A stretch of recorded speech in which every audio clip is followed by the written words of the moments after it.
The next item on our home screen that we're going to cover is our file manager. Now, this is going to be the main route for accessing and pulling files that you have either saved internally on the panel or through USB connected storage.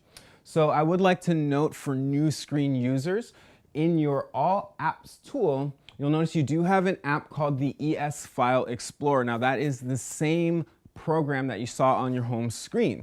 So to make another convenient route, one thing you might want to do is press a long hold on that ES File Explorer and just drag it to your desktop so you have another shortcut to access those files. So both the ES File Explorer and the File Manager are two routes to use to access your saved media, be it pictures, images, or documents.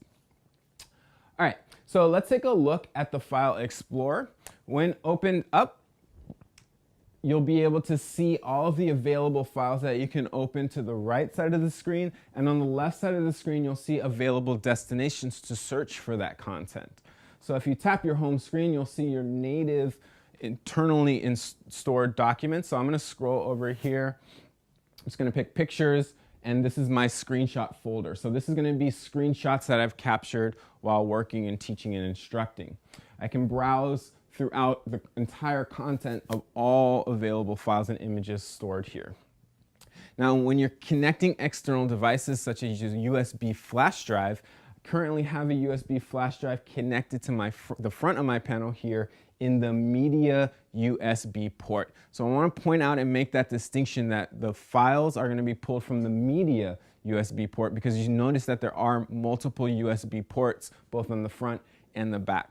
So I have my flash drive currently connected to that media USB port, and in my locations bar, it has already generated that flash drive. It's identified it as SDA1, and that's going to be the default name that it generates for any external flash drives that you connect to your panel. So when you tap that SDA1 icon, you can see all of the files that are currently saved to whatever storage device is connected. I can browse through these, and when I'm ready to make a selection, select that desired file.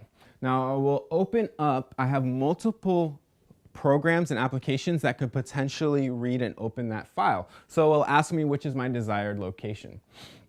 I can select at the bottom here to set the default app, and then once I've made that selection, it won't generate this window every time.